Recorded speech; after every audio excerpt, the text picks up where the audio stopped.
This video will contain no original content. For the most part, it's just a straight reading of Sam Harris's September 19th blog post called On the Freedom to Offend an Imaginary God. And I say for the most part because for the sake of brevity and focus, I have taken the liberty of leaving a few sections out and paraphrasing some of the text. For those interested in the original article, you can find it on www.samharris.org. All right, here's the post. The latest wave of Muslim hysteria and violence has now spread to over 20 countries. The walls of our embassies have been breached, their precincts abandoned to triumphant mobs, and many people have been murdered, all in response to an unwatchable internet video entitled Innocence of Muslims. Whether over a film, a cartoon, a novel, a beauty pageant, or an inauspiciously named teddy bear, the coming eruption of pious rage is now as predictable as the dawn. This is already an old and boring story about old, boring, and deadly ideas. Our panic and moral confusion were at first sublimated in attacks upon the hapless Governor Romney. I am no fan of Romney's, but he did accurately detect the first bleats of fear in the Obama administration's reaction to this crisis. Romney got the timing of events wrong, confusing, as many did, a statement made by the U.S. Embassy in Cairo for an official government response to the murder of the Americans in Libya. But the truth is that the White House struck the same note of apology, disavowing the offending speech while claiming to protect free speech in principle. It may seem like a small detail, given the heat of the moment, but so is a quivering lip. Our government followed the path of appeasement further by attempting to silence the irrepressible crackpot, Pastor Terry Jones, who had left off burning copies of the Qur'an just long enough to promote the film. The administration also requested that Google remove Innocence of Muslims from its servers. These maneuvers attest to one of two psychological and diplomatic realities. Either our government is unwilling to address the problem at hand, or the problem is so vast and terrifying that we have decided to placate the barbarians at the gate.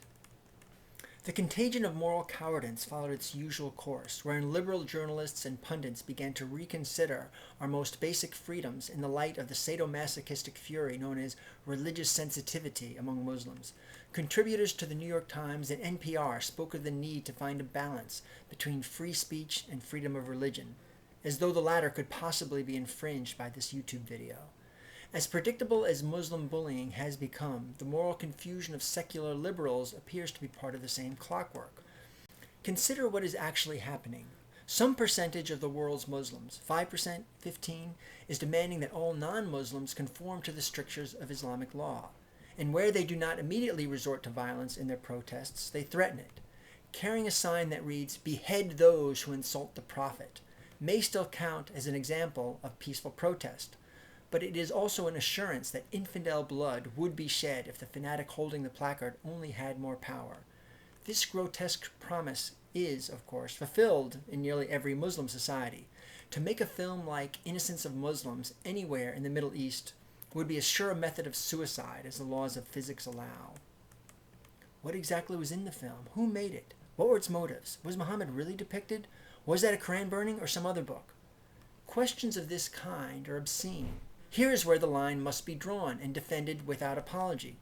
We are free to burn any book, including the Qur'an, and free to criticize any human being, including Muhammad.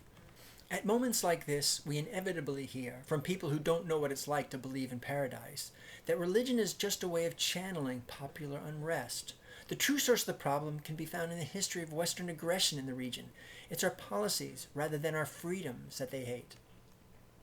I believe that the future of liberalism, and much else, depends on our overcoming this ruinous self-deception.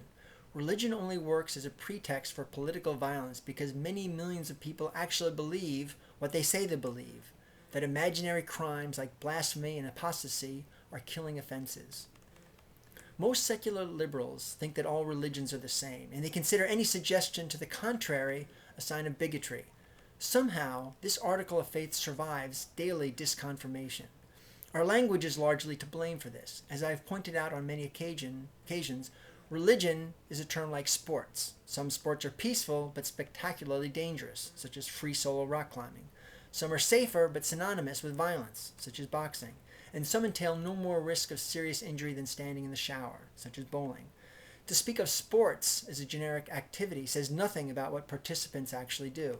What do all sports have in common? Well, not much. The the term religion is scarcely more useful. Consider Mormonism. Many of my fellow liberals would consider it morally indecent to count Romney's faith against him. In their view, Mormonism must be just like every other religion. The truth, however, is that the Church of Jesus Christ of Latter-day Saints has more than its fair share of quirks. The quirks start with its founder. Unlike the founders of most religions, about whom very little is known, Mormonism is the product of plagiarisms and confabulations of an obvious con man, Joseph Smith, whose adventures among the credulous were consummated, in every sense, in the full, unsentimental glare of history. Quirks of Mormonism's doctrines include explicit racism until 1978, at which point God apparently changed his mind about black people and recommended that they be granted the full range of sacraments and religious responsibilities. And Mormonism has it that sacred underpants help protect you from harm, and that one needs a secret handshake to win admittance into the highest heaven. Compared to mainstream Christianity, Mormonism requires a firmer embrace of the preposterous.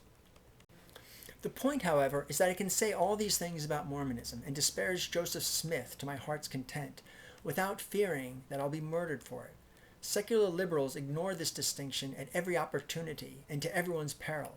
Take a moment to reflect upon the existence of the musical The Book of Mormon. Now imagine the security precautions that would be required to stage a similar production about Islam. The project is unimaginable, not only in Beirut, Baghdad, or Jerusalem, but even in New York City.